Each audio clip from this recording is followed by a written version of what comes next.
Good morning po mga kapatid. I hope na ririnig niyo po ako ngayon. So, it's a rainy morning and marami tayong binabantayan na mga updates. And in spite of the weather conditions, I would like to welcome everyone po sa ating prayer and study of God's Word dito po sa The Vine and the Branches Marikina Baptist Church. Nagagalak po tayo at nakasama po natin ang bawat isa ngayon. Sabi nga po natin, kaya natin ginagawa ang online ministry. It's because nais natin bilang isang iglesia na mag-minister at magdala po ng magandang balita sa ating mga kamag-anak na OFW at gabayan ng ating mga kasamang mahal sa buhay sa panalangin, sa pagsasamba sa Panginoon, especially sa pamamagitan ng medium na ito. And so we praise the Lord for His wisdom and goodness toward us. Mga kapatid at kaibigan, maaari niyo po kaming tunghayan dito sa ating Facebook group page na The Vine and the Branches Marikina tuwing araw po ng linggo, 10 a.m. para sa ating live feed ng ating panambahan o pananalangin at pag-aaral. So huwag po natin kalilimutan tuwing 10 a.m. dito sa The Vine and the Branches Marikina para sa ating panambahan o pananalangin at pag-aaral. Ngayon naman po ay nais ko pong anyayahan ng bawat isa na buksan ng ating mga Bibles sa Psalm 47, 1-9 para sa ating call to worship. So if you have your Bibles with you, open them. Kindly open it to Psalm 47, 1-9 at babasahin po natin. So Psalm 47, 1-9 at ganito po ang sinasabi. Psalm 47, God the King of the earth, for the choir director, a psalm of the sons of Korah. O clap your hands, all peoples, shout to God with a voice of joy, for the Lord Most High is to be feared, a great King over all the earth. He subdues peoples under us, and nations under our feet. He chooses our inheritance for us, the glory of Jacob, whom He loves, Selah. God has ascended with a shout, the Lord with the sound of a trumpet. Sing praises to God, sing praises to our King, sing praises. For God is the King of all the earth. Sing praises with a skillful psalm. God reigns over the nations. God sits on His holy throne. The princes of the peoples have assembled themselves as the people of the God of Abraham. For the shields of the earth belong to God. He is highly exalted. So itong awiting ito ay isinulat ng mga anak ni Korah upang papurihan ng Diyos at ipahayag ang kanyang kapangyarihan. Ang panimula ay sinulat bilang utos sa lahat ng nilalang. Sabi nga dyan sa verse 1, magdiwang ang lahat ng mga nilikha, pumalakpak kayong may awit at tuwa bilang papuri sa Diyos na dakila. Karapat dapat siyang purihin at katakutan ng lahat sapagkat si Yahweh po ay kataas-taasan at naghahari sa buong sangkatauhan. Para sa kanyang bayan at mga hinirang, ang ating papuri ay nagpapahayag ng kanyang katapatan, kagandahang loob, katagumpayan, kapangyarihan at kaligtasan para sa atin. Sa Ebanghelyo po, pinakita ng Diyos Hari ang kanyang katapatan, kagandahang loob, katagumpayan, kapangyarihan at kaligtasan sa pamamagitan po ng kanyang kaisa-isang anak na binigay upang mamatay para sa ating mga kasalanan at muling binuhay para sa ating pagpapawalang sala. Tunay nga na ang kaligtasan ay sa Panginoon.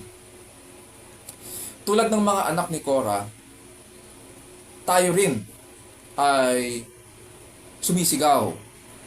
Tayo rin ay umaawit ng malakas. Purihin ng Diyos. Siya ay awitan ng hari, siya ay papurihan. Ang Diyos siyang hari ng lahat po ng mga bansa. Awitan, purihin ng mga nilikha. Ito rin ang ating sasambitin pag tayo nagtitipon, um, tayong lahat na kanyang hinirang, at ganito ang ating gagawin hanggang sa marating natin ang walang hanggan. Kaya mga kapatid, ito ang ating magiging pattern ng ating pagsamba sa buhay na ito, at ganun din ang ating gagawin magpakailanman. So, ganun ang ating magiging pattern of worship to our Lord and Savior. Ngayon naman po ay dadako po tayo, mga kapatid, sa ating community prayer. May mga natanggap po tayong mga thanksgiving at saka mga prayer requests. Sa mga nais humabol po, maaari nyo pong ilagay sa ating comment section ang ating mga additional prayer requests, at pwede rin po sa group chat, whichever is accessible sa inyo. So, tapos babalikan na lang po natin mamaya yung mga dumagdag na mga prayer items. Sige po, let's come to the Lord in prayer. Pikit po natin ang ating mga mata at dudulog tayo sa ating Panginoon. Let's pray. Our loving Heavenly Father, we thank you for giving us another day, so that we can come to you in worship, in praises, in thanksgiving. We confess, Panginoon, that these past days have been, we are thankful dahil they have been a relief, Panginoon, from the warmer days, warmer months. At the same time, Panginoon, we confess our worries and concerns, dahil patuloy po ang ulan, and so we experience flooding sa mga streets, and so we come to you, dear Lord, because we express, Panginoon, our limitations, and at the same time, Panginoon, yung dependence namin sa inyo. We come to you with humble hearts, seeking your protection upon us. We also seek, Panginoon, your forgiveness and cleansing, that just as you have taught us in your word to come to you with a heart of repentance and to seek forgiveness, so we come boldly, Panginoon, seeking the blessings that Christ has earned for us on the cross. And so we pray that may you also purify us with your word, that you would wash us clean, and that we may continue, dear Lord, to walk in faith. And so nagpapasalamat kami, Panginoon, for these blessings, and at the same time, itong opportunity that we can come to you and confess our sins and receive forgiveness. O Lord, as we also bear to you, Panginoon, our and lay at your feet our burdens, we also pray for our country, the Philippines, as we, dahil sa pamamagitan, Panginoon, ng ganitong weather, dito nasusubukan, Panginoon, ang naging performance, Panginoon, ng aming government, ng aming mga leaders. And so, dear Lord, we pray for them and ask that you would grant them wisdom. While we may not always agree, Panginoon, sa mga decisions that they make, we trust in your wisdom, in your rule. And so we pray, dear Lord, that you would continue to guide us and keep us, Panginoon. Because we understand that our leaders are not merely servants of the people, but they are ultimately your servants.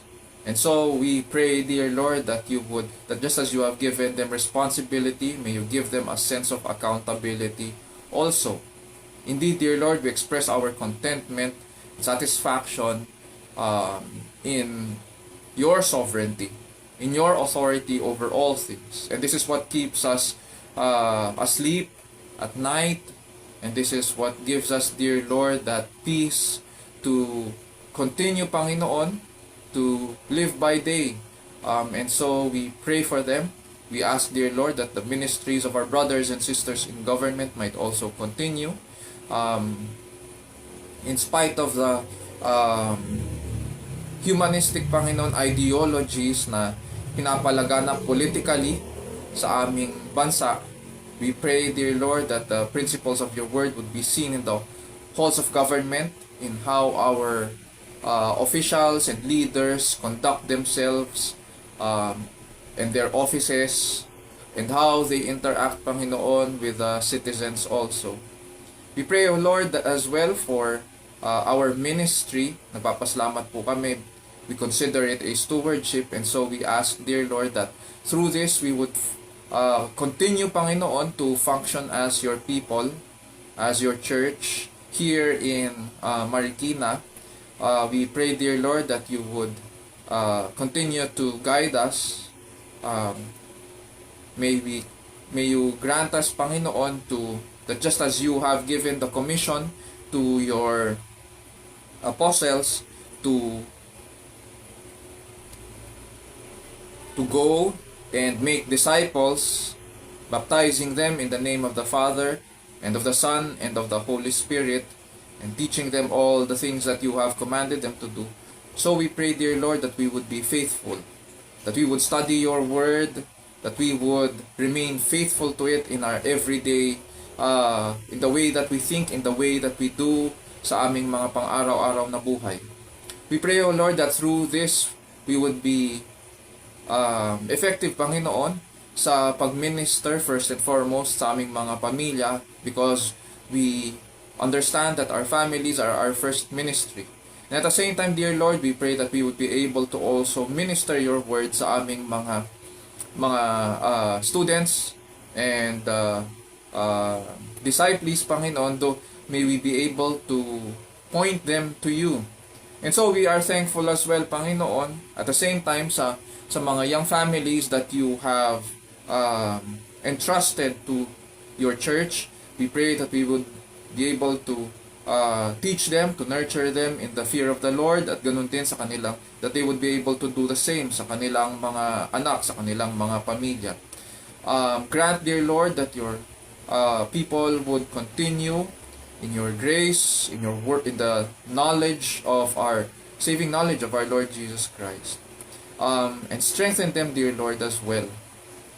O Lord, we also come to you with our individual concerns, especially now, Panginoon, dahil we are, bagamat walang bagyo, nevertheless, Panginoon, tuloy-tuloy yung ulan. Our weather bureau says na mayroong habagat lang, and so we ask, dear Lord, that you would continue to keep us safe from flooding. May you protect our families during this time. Grant us wisdom, dear Lord, so we can make sound decisions. And we pray that may you also continue to provide for us the things that we need, especially as we think about, Panginoon, yung times of emergency.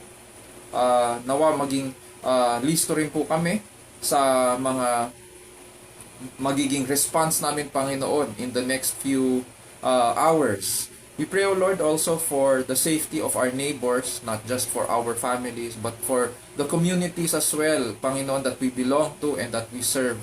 We pray that as you keep us, may you also protect them.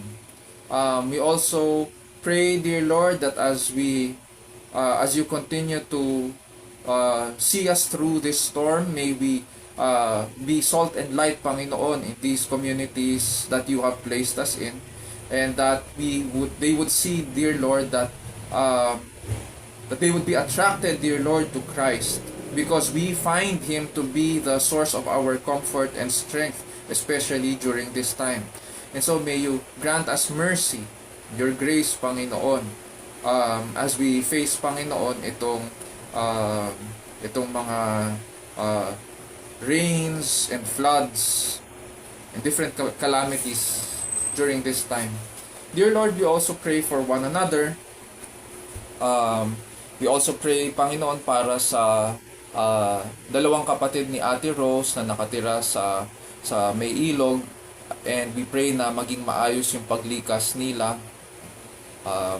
We also ask na may mapaglagyan din ng kanilang mga gamit, and that we ask, dear Lord, for their protection and safety too.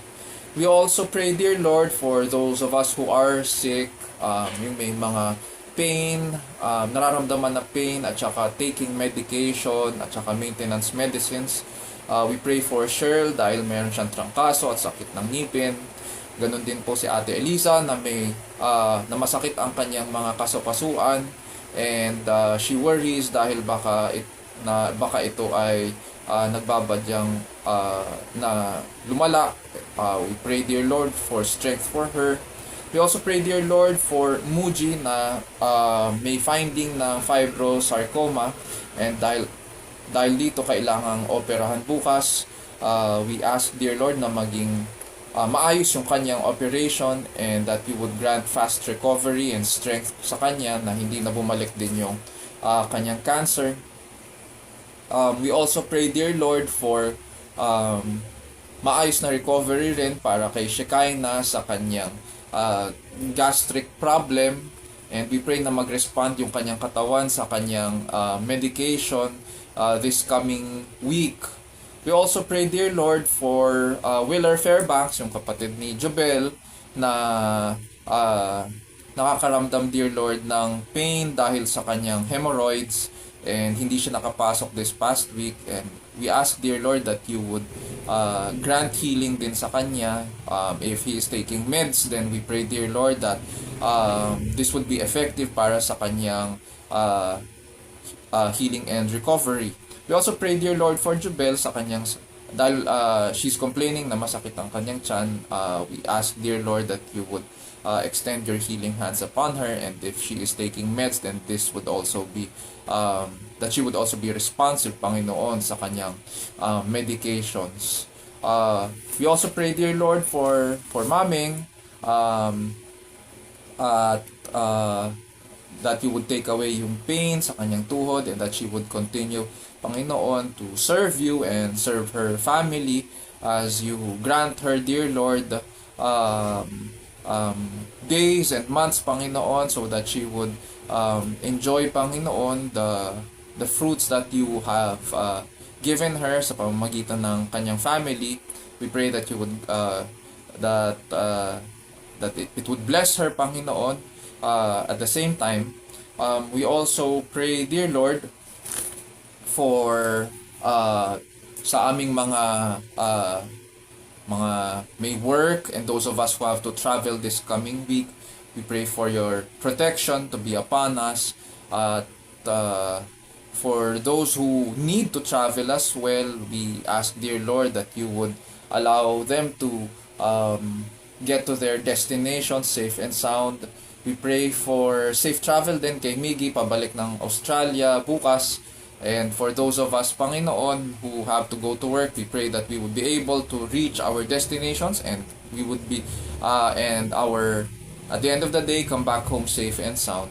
We also pray, Panginoon, for those of us who work from home, and we are thankful, Panginoon, for the jobs that you give us, because through it we can be productive, we can see the fruits of our labor, we can enjoy them, and we can bless our families through them. And so we pray, dear Lord, that through this, may you be glorified.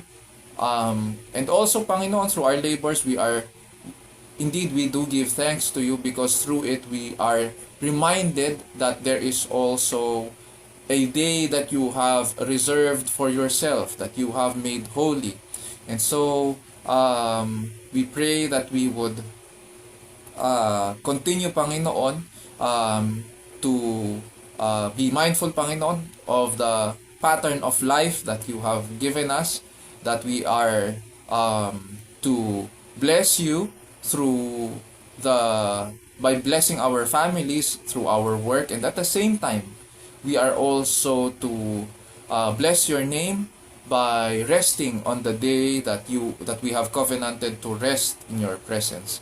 And so we are thankful, Panginoon, for this time that you have given us so that we can spend it, Panginoon, praising you and worshiping you through the study of your word and by ministering to one another. We also pray, Panginoon, for our preparations para sa nalalapit na 7th anniversary. Nagpapasalamat pa kami, Panginoon, for that you have been faithful to your people and you continue to do so. And that these past 7 years have been fruitful, Panginoon, sa amin and sa aming mga families. We have seen how how each other has grown and has been blessed by your word. We pray, dear Lord, that you would continue, Panginoon, to minister to us. And we pray, dear Lord, that you would prepare us, and especially those whom we have invited, Panginoon, to celebrate with us. We pray, dear Lord, na maging maayos yung mga preparations too.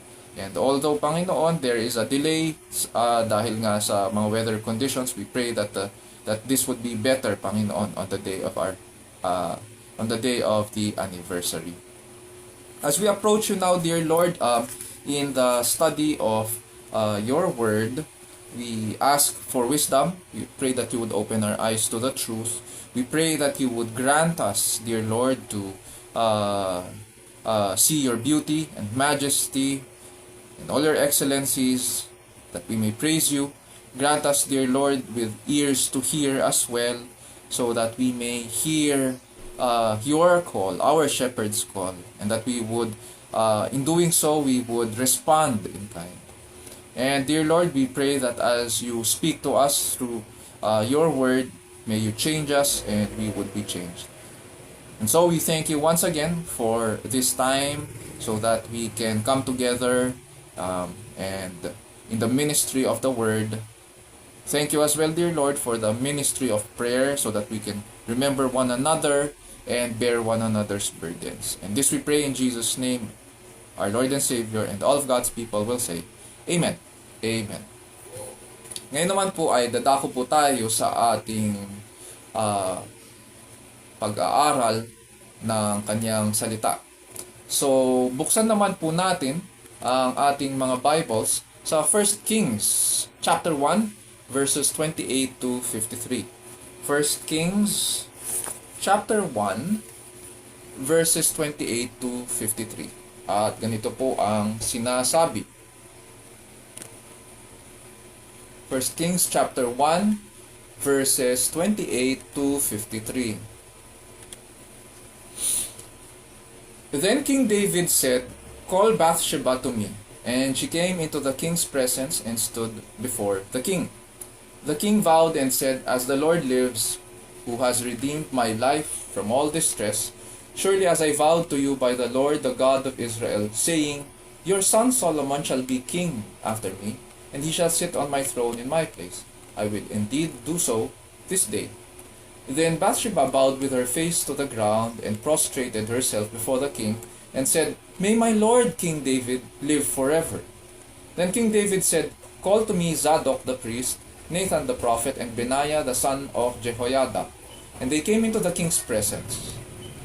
The king said to them, "Take with you the servants of our lord, of your lord, and have my son Solomon ride on my mule, and bring him down to Gihon.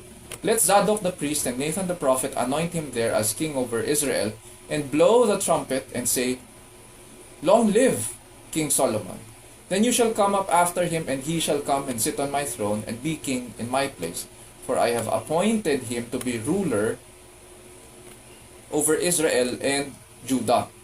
Benaiah the son of Jehoiada answered the king and said, "Amen.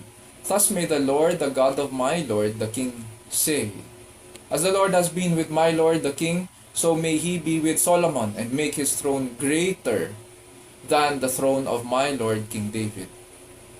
Solomon anointed, so Zadok the priest, Nathan the prophet, Benaiah the son of Jehoiada, the Cherethites and the Pelethites, went down and had Solomon ride on King David's mule and brought him to Gihon. Zadok the priest then took the horn of oil from the tent and anointed Solomon. Then they blew the trumpet, and all the people said, Long live King Solomon. All the people went up after him, and the people were playing on flutes and rejoicing with great joy, so that the earth shook at their noise. Now, verse 41, now Adonijah and all the guests who were with him heard it as they finished eating. When Joab heard the sound of the trumpet, he said, "Why is the city making such an uproar?" While he was still speaking, behold, Jonathan the son of Abiathar, the priest, came. Then Adonijah said, "Come in, for you are a valiant man, and bring good news." But Jonathan replied to Adonijah, "No, our lord King David has made Solomon king. The king has also sent with him Zadok the priest, Nathan the prophet, Benaiah the son of Jehoiada, the Cherethites and the Pelethites, and they have made him ride on the king's mule. Zadok the priest and Nathan the prophet have anointed him king in Gihon, and they have come up from there rejoicing, so that the city is in uproar. This is the noise which you have heard. Besides, Solomon has even taken his seat on the throne of the kingdom. Moreover, the king's servants came to bless our lord King David, saying, May your God make the name of Solomon better than your name, and his throne greater than your throne. And the king bowed himself on the bed. The king has also said thus, Blessed be the Lord, the God of Israel, who has granted one to sit on my throne today while my own eyes see it. Then all the guests of Adonijah were terrified, and they arose and each went on his way. And Adonijah was afraid of Solomon, and he arose and went and took hold of the horns of the altar. Now it was told Solomon, saying, Behold, Adonijah is afraid of King Solomon, for behold, he has taken hold of the horns of the altar, saying, Let King Solomon swear to me today that he will not put his servant to death with a sword. Solomon said, If he is a worthy man, not one of his hairs will fall to the ground, but if wickedness is found in him, he will die. So King Solomon sent, and they brought him down from the altar, and he came and prostrated himself before King Solomon. And Solomon said to him, Go to your house. This is the word of the Lord. Praise be to God. So nandito po tayo sa part 2 ng ating pag-aaral ng 1 Kings chapter 1, verses 11 hanggang 53.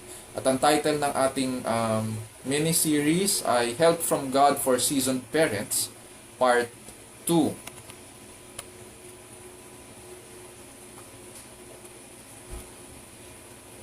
So as we begin our sermon for this morning, I would like us to begin with lyrics ng isang kanta. And many of us, malamang alam ang kantang ito. Yung title ng kanta ay Just the Two of Us. At ganito po ang sinasabi ng mga may akda nito, or yung writers nila, si Bill Withers and Grover Washington. Sabi nila sa kanilang awitin na Just the Two of Us, Just the two of us, we can make it if we try. Just the two of us, building castles in the sky. Just the two of us, you and I. Ang tinutukoy po nila sa kanilang awitin ay ang kanilang pagsasama at mga pangarap bilang couple. Usually kinakanta ito ng mga couples at ng mga sa mga kasal. And dito sa specific na awitin na ito, they were talking about yung kanilang dreams and ambitions, yung kanilang pangarap, kaya nga building castles in the sky, just the two of us. Yun yung peg nila. Pero for some reason, ina-apply rin natin ito sa pagiging magulang. Na mas titiisin natin ang mga hirap ng pagiging magulang as a couple at huhulaan ng mga bagay-bagay kaysa humingi ng tulong sa iba. Now, on the one hand, sinasabi ng ating kultura na ang mga nanay ay naturally instinctive daw. At tinatanggap na lang natin to. Pero sa totoo lang, hindi naman po ito nakakatulong pagdating sa konsepto ng good and bad parenting. Dahil ba ang mga nanay ay naturally instinctive, papayag ba tayo na ang pagiging nanay ay natutulad na lang sa animal kingdom, na may instincts din? Pero problema, which one is good, which one is bad. At ang mga tatay naman, on the other hand, ay wala lang. Walang pakialam o literally wala, as in absent, missing in action. So, yung tinuturo ng ating kultura, when we look at it from this perspective, kamangmangan yung tinuturo sa atin ng ating kultura at hindi po nakakatulong. Sa kabilang banda naman po, may mga dahilan daw bakit mas gusto nating magtiis imbis na humingi ng tulong pagdating sa ating pagiging magulang o pagpapalaki ng ating mga anak. Number 1, pwede raw na mayroon tayong mga sariling pamatayan na maaaring nakita natin sa ating mga magulang. And probably nakita natin sila bilang mga superhuman o superheroes sa ating mga mata. Or nakita natin on the other hand, ang kanilang mga pagkakamali at hindi sila humingi ng tulong. At tinularan natin kahit ganon. Pangalawa, pwede na naman din ganito. Dahil alam natin o nakaranas tayo ng social trauma o stress noong humingi tayo ng tulong dati sa ibang tao, kaya ayaw natin na maulit yun. At pangatlo, pwede rin na noong lumalaki tayo, hindi naman talaga tayo nasanay na humingi ng tulong sa iba. So, hindi tayo komportable ngayon. Nung lumaki na tayo, hindi tayo komportable na humingi ng tulong din sa iba. Okay lang na sarilinin natin ang ating mga parental stress o yung stress at saka pressures and difficulties sa pagpapalaki ng ating mga anak. Pero ang pagiging magulang po kasi at pagpapalaki ng mga anak ay hindi trial and error. Hindi po siya trial and error.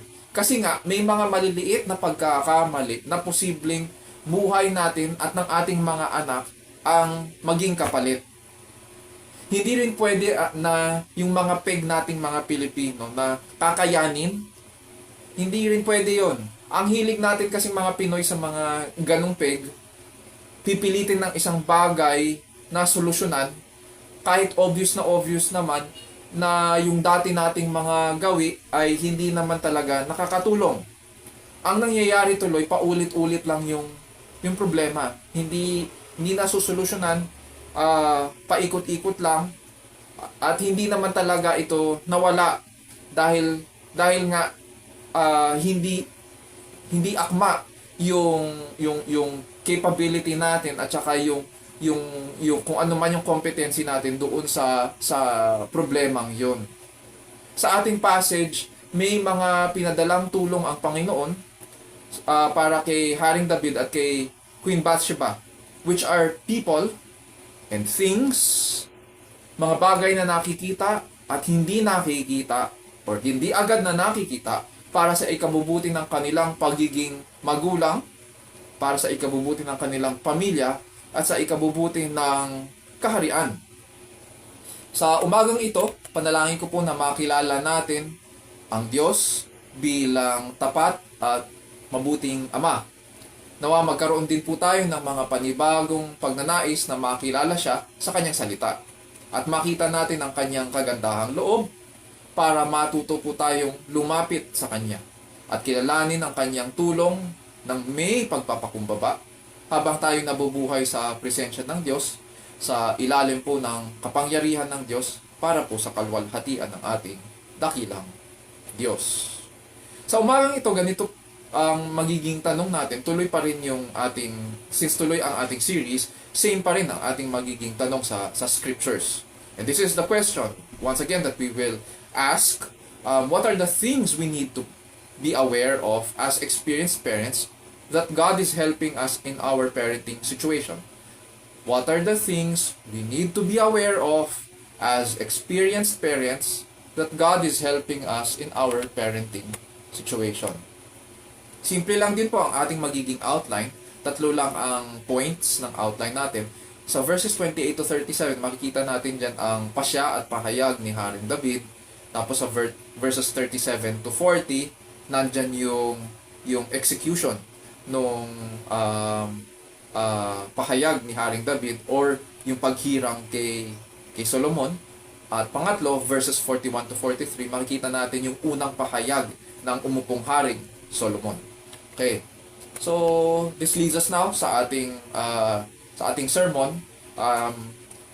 Katulad last week, magsisimula tayo sa pag-survey ng ating mga tauhan sa kwento.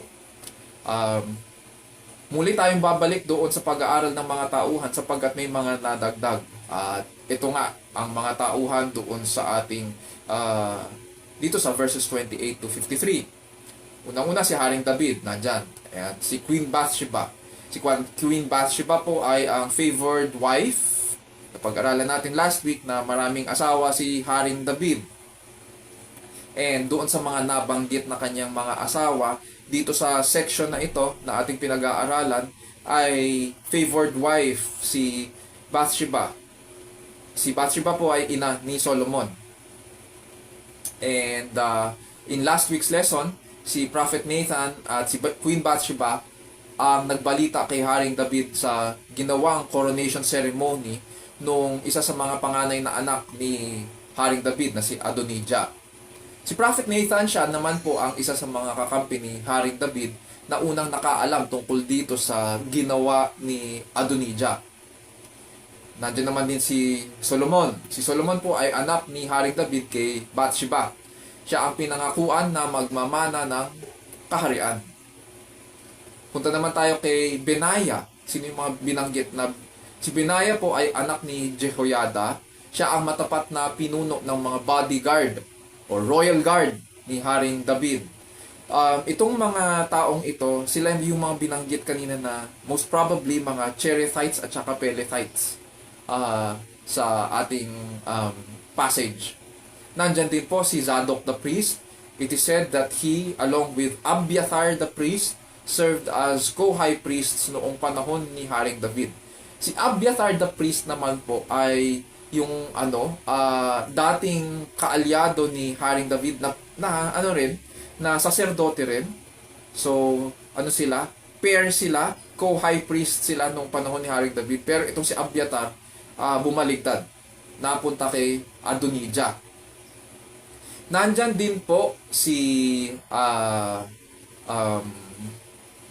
Adonijah naman, siya yung panganay o pang-apat na anak ni Haring David. Dito sa ating passage, iniluklok niya ang kanyang sarili. At kinuha din niya yung ibang mga officials ni Haring David. Nagkudeta siya laban sa kanyang ama. Nandyan naman din si Joab. Siya ang long-time army commander ni Haring David na nung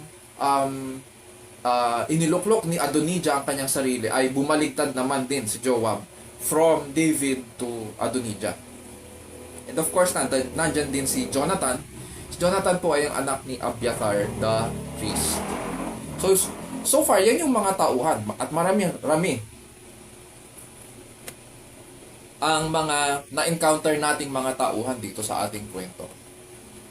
Expect natin sa ating sermon na parang mapapansin natin maraming mga speeches, maraming taong nagsasalita. And so, kailangan natin intindihin kung ano yung ibig nilang sabihin. Ang nangyari ay noong matandang-matanda na po si Haring David, sinamantala po ng kanyang anak na si Adonijah na iluklok ang kanyang sarili bilang hari ng Israel. Walang payo mula sa kanyang ama. Ginawa niya yun. Ginawa lang niya yun, naisipan niya na agawin agad ang trono. At inimbitahan ni Adonijah nga ang lahat ng kalalakihan ng Juda, lahat ng kanyang mga kapatid, pati na rin half-brothers, at lahat ng mga lingkod ng hari sa kanyang coronation ceremony sa Enrogel. Ang Enrogel po ay lugar na may 800 meters ang layo po sa palasyo ni Haring David. Nandun din sina Joab na commander ng mga hukbo ni Haring David at si Abiathar the priest. Sino ngayon yung hindi imbitado? Ang hindi imbitado daw ni Adonijah ay si Prophet Nathan, si Benaiah, si Solomon, si Bathsheba, At syempre, yung mga personal na bantay ng hari. Nang malaman daw ito ni Prophet Nathan, agad-agad siyang nakipag-meet kay Bathsheba para kausapin ang hari. And what was the plan? The plan was that habang nagsusumbong si Bathsheba, papasok agad si Prophet Nathan sa silid para magbigay ng kanyang ulat tungkol sa ginawa ng panganay na anak ni Haring David. At ginawa nga nila ito. At tinanong nila ang hari kung binigay nga ba niya yung instruction na yon na dapat nga bang iluklok si Adonijah at that point. Which now leads us dito sa ating passage sa verses 28 to 53. Basahin muna natin ang verses 28 to 37. At ganito po ang sinasabi. Then King David said, "Call Bathsheba to me." And she came into the king's presence and stood before the king.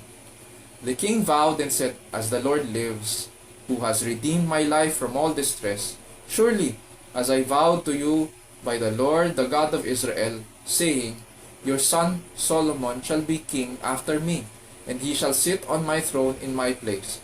I will indeed do so this day." Then Bathsheba bowed with her face to the ground and prostrated herself before the king and said, "May my Lord King David live forever." Okay, so dito muna tayo mag-stop.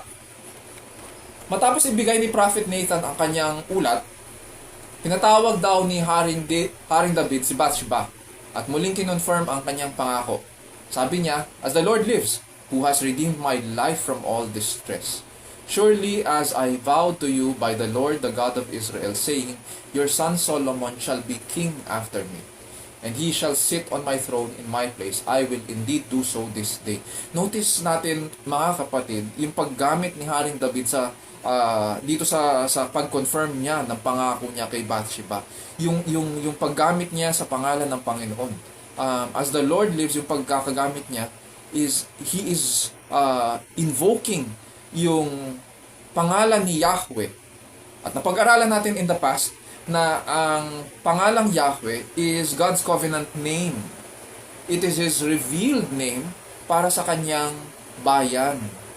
Which means na ganito ang sinasabi ngayon ni Haring David.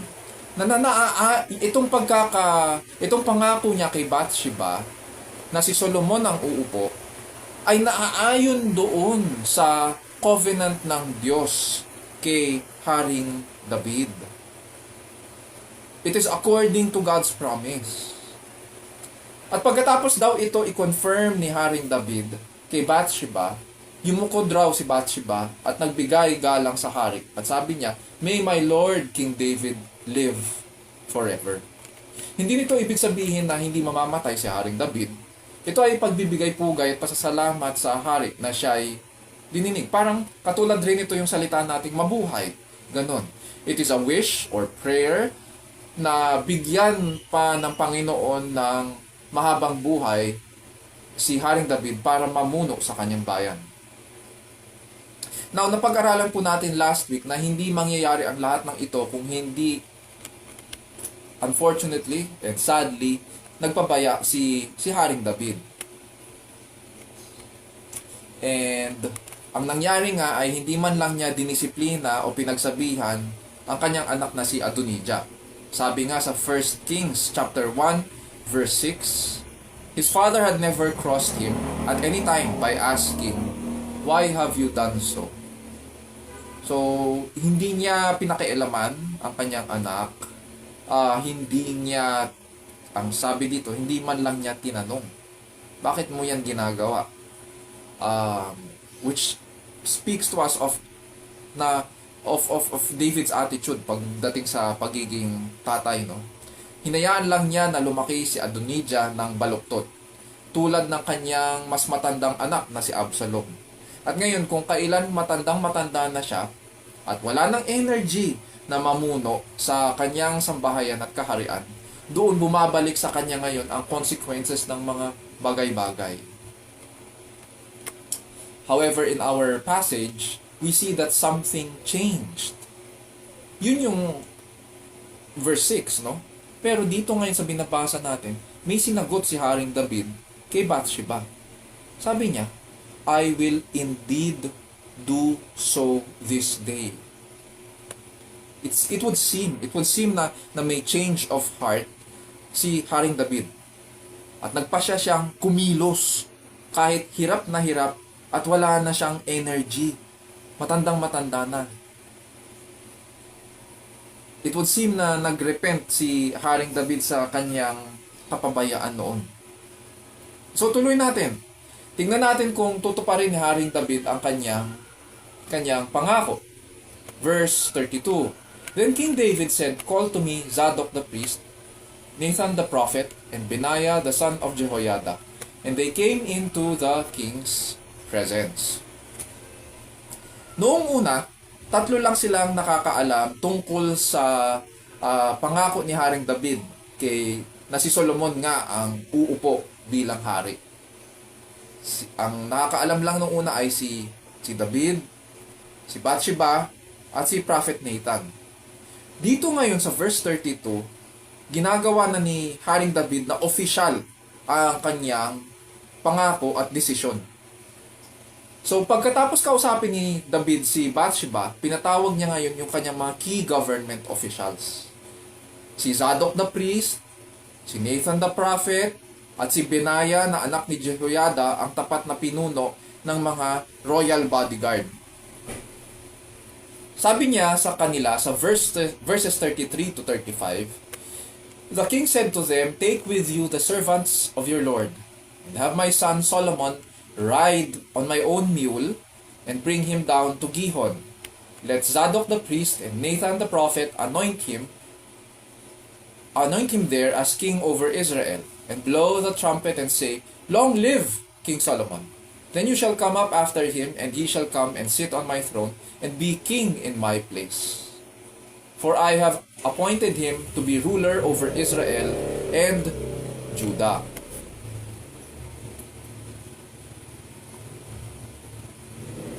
Ganito ngayon ang gustong mangyari ni Haring David. Dapat daw sa mata ng mga tao, legitimate ang paghirang kay Solomon. Kasi nga, by this time, tapos ng iluklok ni Adonijah ang kanyang sarili. So ngayon, dahil susunod lang sila doon sa mga pangyayari, kailangan mas legit or mas official. Kailangan nilang palabasin na official etong kay Solomon versus kay Adonijah. And so may 5 bagay na pinagagawa si Haring David dito sa ating passage para matuloy ang plano. And at the same time, para hindi rin magulo ang bayan. Magulo kasi yan eh. Pag tinignan natin, yung politics ng paghirang ng isang, o pagtalaga ng isang hari, sa ibang mga, pag binasa rin natin yung mga ibang mga, yung history ng ibang mga kaharian, it is violent, it is bloody.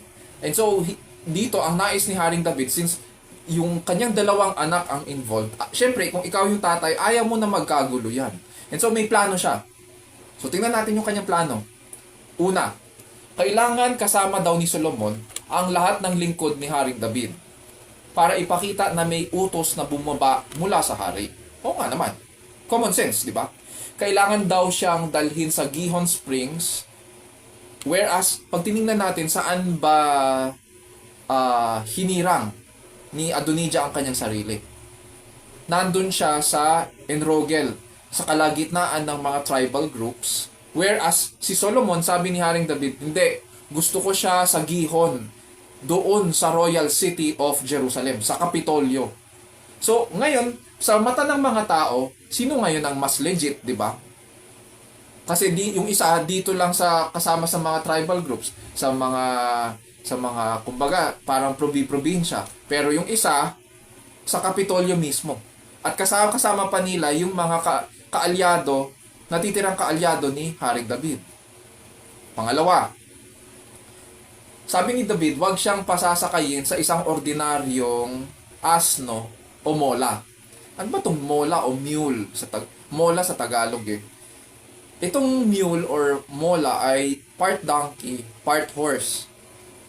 Kailangan pag nakita daw ng mga tao, masasabi nila, alam ko yung mule na yan. Sa hari yan. So pinagamit pala sa kanya ni Haring David yung kanyang ceremonial mule. And therefore, it now shows delegated authority. Na itong pagkakasakay at paghirang o pagtalaga kay Haring Solomon ay indeed mula kay Haring David. It shows delegated authority. Pangatlo, ang dapat na mag-anoint kay Solomon ay hindi lamang isa, kundi dalawa. Matatandaan natin kay Adonijah, isa lang ang naghirang, si Abiathar the priest. Dito kay Solomon, sabi ni Haring David, hindi, gusto ko dalawa. Ang dalawang ito ay si Zadok the priest at si Nathan the prophet. Pareho silang magko-confirm at ipakikita nila na nagkakaisa sila. And so, we will see here a united kingdom. Pang-apat, dapat daw nilang hipan ang trumpeta at isigaw, "Long live King Solomon."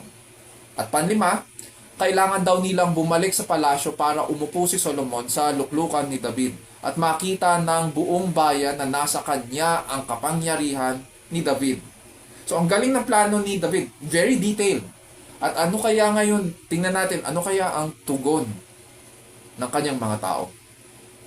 Sumagot raw si Benaya, ang pinuno ng mga royal guard. At ganito ang kanyang sinabi. Verses 36 and 37. Benaiah the son of Jehoiada answered the king and said, Amen. Thus may the Lord, the God of my Lord the king say, As the Lord has been with my Lord the king, so may he be with Solomon, and make his throne greater than the throne of my Lord King David. Ang panalangin po ni Benaiah ay nawa kalugdan ng Panginoon itong kanilang pinag-usapan, itong kanilang i-execute na plano. Dagdag pa niya kung paano pinagpala ni Yahweh ang mahal kong hari, naway pagpalain din niya si Solomon.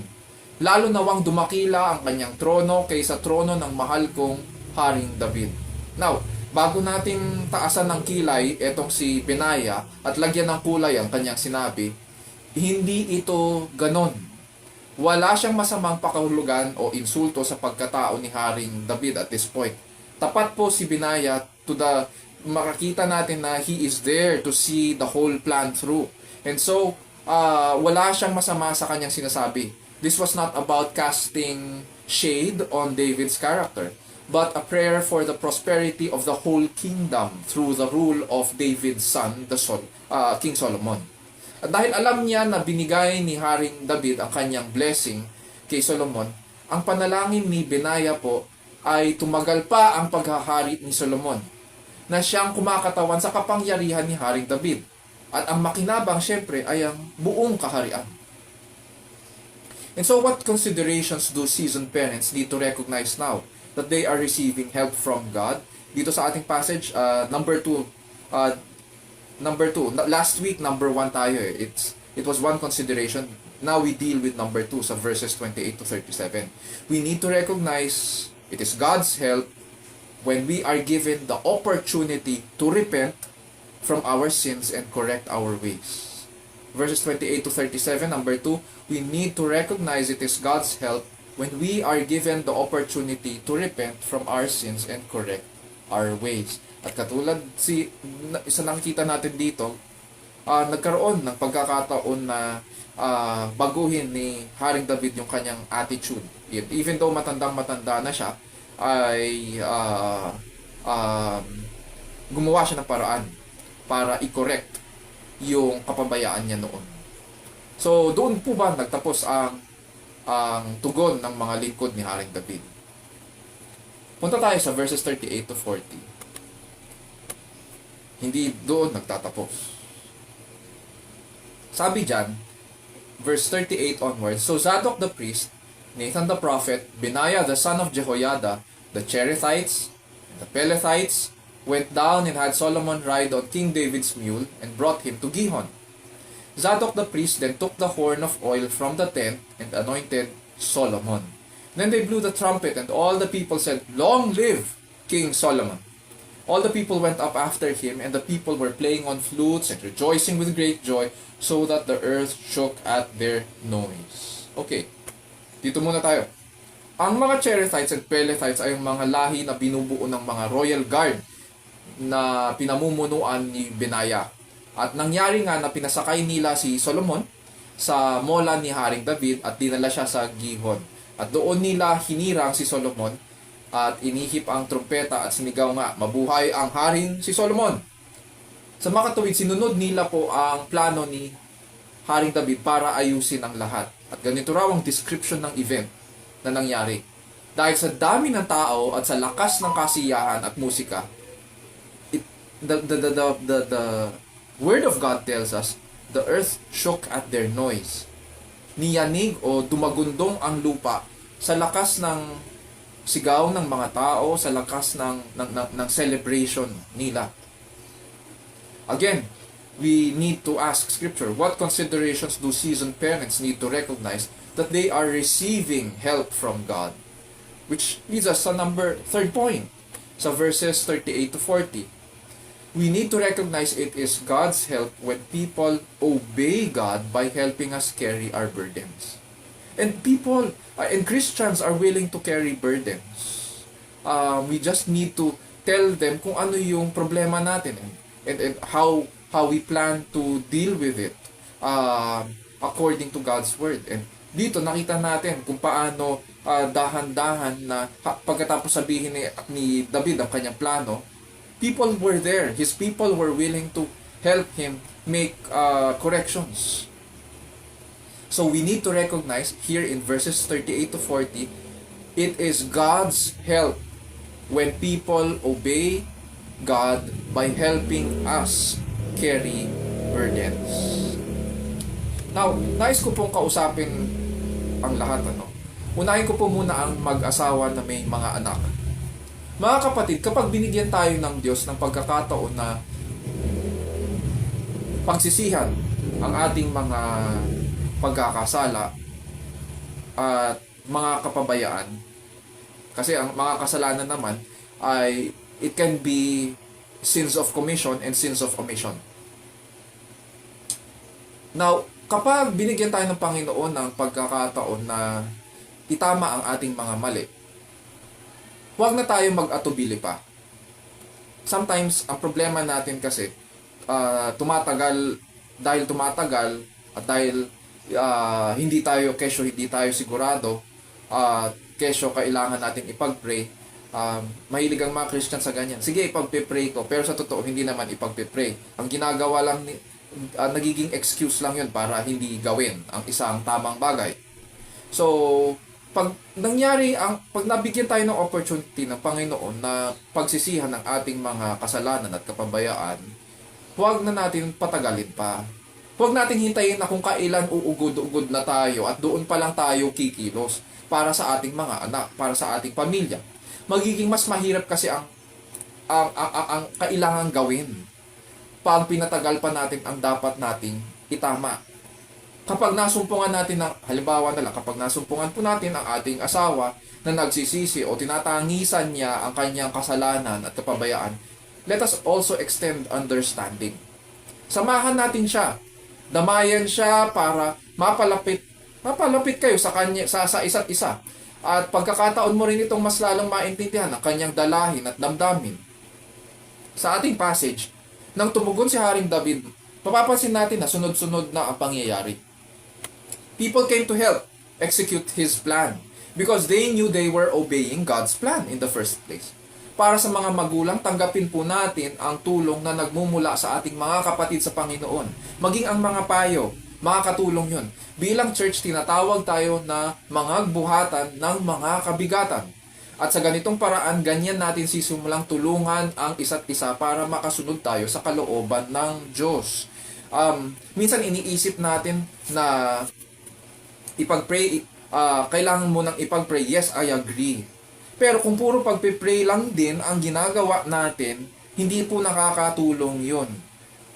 That is over-spiritualization at it results in kapag hindi natin ginawa at alam na natin yung tama, kapabayaan po yun.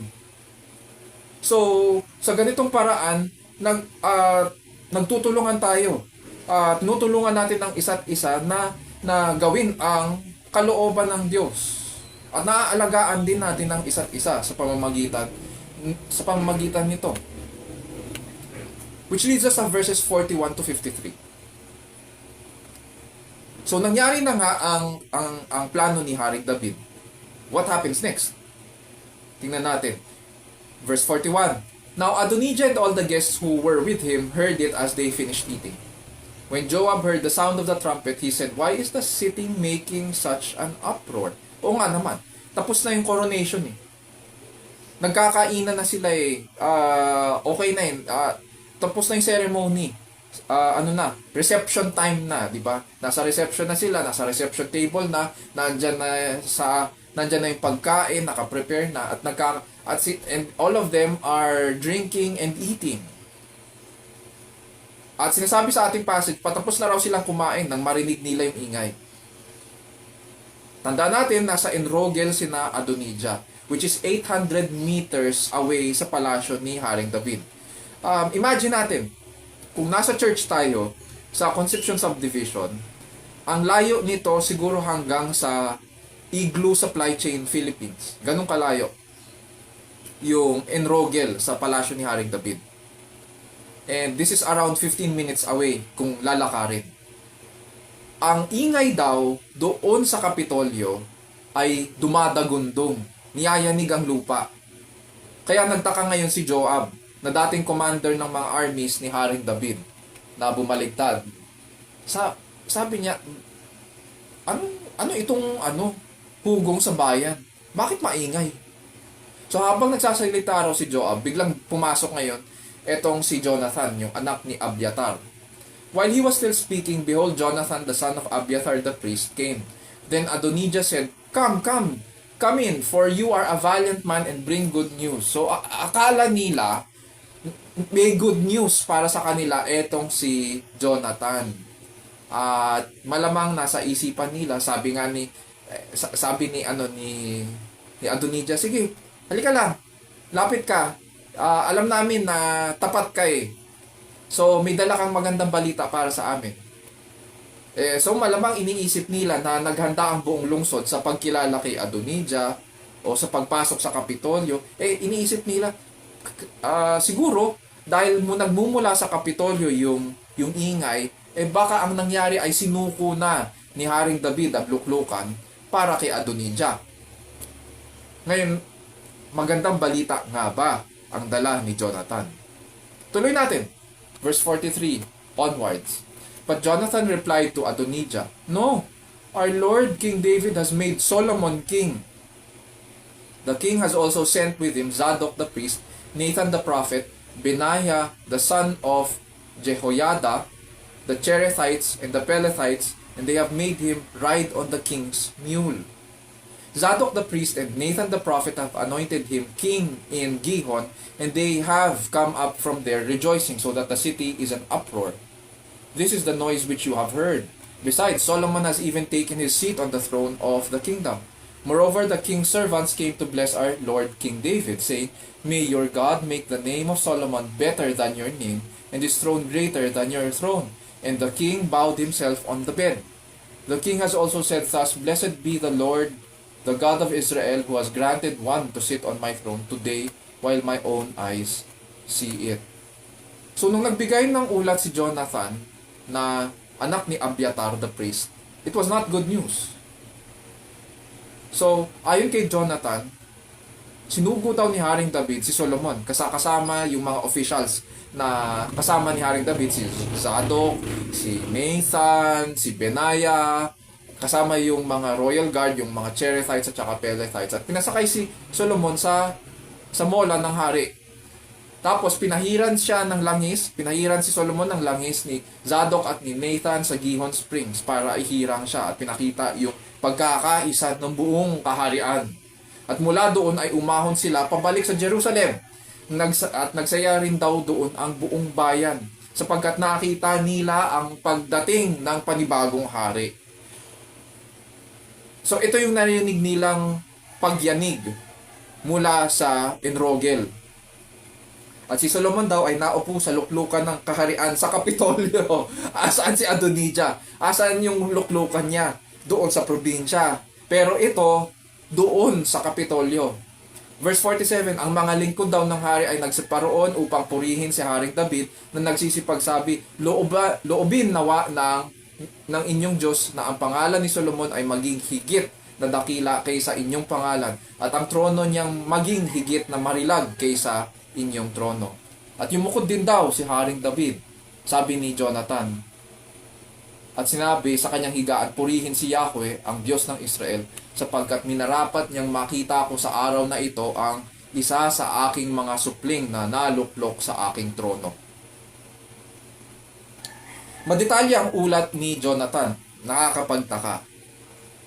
And it most probably tells us na nandoon siya sa Kapitolyo nang mangyari ang lahat ng ito. Kaya ganito kadetalye yung kanyang pagsalaysay.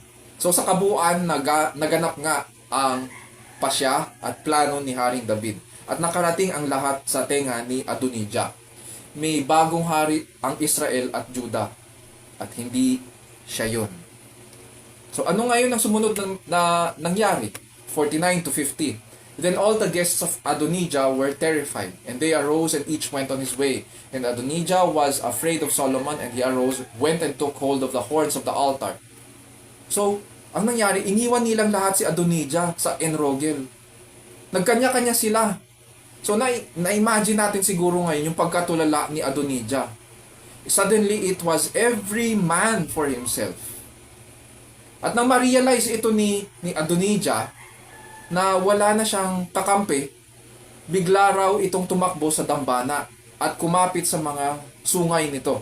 Now, ano ito? Ano itong ginawa ni Adonijah? Bakit din siya natakot? Itong ginawa ni Adonijah ay may legal background. Batay sa kanilang batas, the general rule is that kung sino man ang manakit at makapatay po, ay papatayin din. Yun yung general rule kapag sa homicide. Ngunit sinasabi rin sa kanilang batas na kung hindi ito sinasadya o binabalak, maaari raw sila magtago sa mga dako na tinalaga para doon sila makatakas. Ini-invoke ngayon ni Adonijah yung law of refuge. Kasama at doon sa refuge, yung maaari nilang takbuhan para may protection sila ay ang dambana sa mga dakong tinalaga. Pero sabi rin sa kanilang batas, kung sinadya ang pagpatay, dapat raw siyang alisin sa dambana upang tanggapin ang parusang kamatayan. Pero dito sa ating passage kasi, alam ni Adonijah na dadakipin siya sa kanyang ginawa. Alam niyang mapaparusahan siya. Kaya naghanap siya ngayon ng kublihan at kumapit doon sa sungay ng mga dambana sapagkat feeling niya guilty na siya. Ang kaso, applicable ba yung law of refuge? Ang sinasabi doon sa batas nila kasi kailangan pumatay. Sino? May pinatay ba siya? Wala. Oo, nagkudita siya. Pero hindi siya pumatay. Ang krimen ni Adonijah ay pag-agaw ng luklukan at kapangyarihan ng hindi sa kanya. So ano po ang nangyari? Verse 51 onwards. Now it was told Solomon, saying, Behold, Adonijah is afraid of King Solomon. For behold, he has taken hold of the horns of the altar, saying, Let King Solomon swear to me today that he will not put his servant to death with a sword. Solomon said, If he is a worthy man, not one of his hairs will fall to the ground. But if wickedness is found in him, he will die. So King Solomon sent, and they brought him down from the altar, and he came and prostrated himself before King Solomon, and Solomon said to him, Go to your house. May nagbigay ulat kay King Solomon na natakot daw si Adonijah at hiniling na sumumpa si Solomon na hindi raw niya papatayin si Adonijah. So, ang nangyayari dito ngayon, si Adonijah pa ang may tapang na magbigay ng kondisyon sa hari. Kahit na siya ang kriminal o siya yung rebelde at nagrebelde siya laban sa newly appointed government. At ganito raw ang sinabi dito sa lahat ng pangyayari, ganito ang sinabi ni King Solomon. Ito yung kanyang unang pahayag. If he is a worthy man, not one of his hairs will fall to the ground. But if wickedness is found in him, he will die. This means na walang dapat katakutan si Adonijah kung siya'y magpapakatino mula ngayon. Kung hindi raw, siya raw ay mamamatay. Sa makatuwid, binigyan lang siya ni Solomon ng warning. Binigyan lang siya ng warning sa kanyang ginawa. And in verse 53, mababasa natin na nagpadala ng mga tao ang bagong hari para ibaba si Adonijah mula sa altar at dalhin siya sa harapan ng bagong hari. At nang humarap daw si Adonijah sa bagong hari at nagpatira pa sa harapan ng kanyang kapatid na si King Solomon, simple lang ang sinabi ni King Solomon, umuwi ka na sa iyong bahay. The first act of the king, of the new king, was to forgive. Ang bait ni Haring Solomon. That was his first act as king. Mga kapatid, may mas higit pa kay Haring Solomon. When we look at the cross, makikita po natin na imbis na igawad sa ating mga makasalanan ang parusang kamatayan, ang unang salita ng hari ay pagpapatawad. Matatandaan natin nung nakabayubay sa krus ang ating Panginoong Jesus. Our Lord the King said, "Father, forgive them, for they do not know what they are doing." Kaya nga noong pumasok ang Panginoong Jesus sa Jerusalem, sa Kapitolyo, hindi po siya sumakay sa kabayo, kundi sa asno. Para maunawaan ng lahat na ang dala-dala niya ay kapayapaan, pagpapawalang sala, pakikipagkasundo at pag-asa. Ang kabayo kasi nung panahon nila is a symbol of war. Pero ang ating Panginoong Jesus, nung pumasok siya na nakasakay sa isang asno. Hindi dito nagtatapos. Ang layunin ng Diyos ay iuwi tayo sa ating tunay na tahanan. Mula sa kanyang kabutihang loob, natanggap natin ang pag-ibig at pag-iingat, paggabay at patnubay sa pang-araw-araw nating buhay sa pamamagitan ng kanyang salita, para marating natin ang kanyang piling sa walang hanggan. Napakabuti ni Yahweh. Napakabuti ng kanyang anak, ang ating Panginoong Jesus. And so, this is how God, our Father, looks at us and treats us through His Son. When we look at our passage today, ganito ngayon ang summary ng ating napag-aralan. What are the things we need to be aware of as experienced parents? Kapag in-apply natin sa parenting, that God is helping us in our parenting situation. Number 1, from last week, we need to consider it God's help when a pastor or counselor instructs us, experienced parents, what to do. Sa verses 11 to 27. At kanina, number 2, we need to recognize it is God's help when we are given the opportunity to repent and correct our ways. Sa verses 28 to 37.